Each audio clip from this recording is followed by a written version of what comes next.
Hello' everyone, মোৰ আন এটি ভিডিঅ'লৈ স্বাগতম জনাইছোঁ। আজি মাঘী পূৰ্ণিমাৰ দিনাখনে আমি মন্দিৰলৈ গৈছিলোঁ।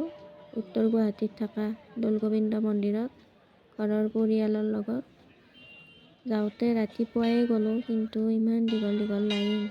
গৈ পায়ে চাকি ধূপ ফুল লৈ চাকি বন্তি জ্বলাই ল'লোঁ। ইফালে ল'ৰাই পূৰা খেলি আছে অকলে খুব ভাল পাইছে আহি। ইমান দীঘল লাইন। আমি লাইনতে খাৰা হৈ আছোঁ বাৰু। সি ইপিনে টিলিঙা বজাই এবাৰ লাইন পাতে এবাৰ ঘূৰে, এনেকৈ আছে। এয়া আমি লাইনত খাৰা হৈ আছোঁ। বহুত দীঘল লাইন। মন্দিৰটোৰ ভিতৰতো 3 পাক 4 পাক গোটেই লাইনেই। বাহিৰৰ ফিল্ডখনতো লাইন। এনে বাৰু মন্দিৰটোত মানুহ হয়, কিন্তু এই পৰ্ব লৈ কিনে বহুত মানুহ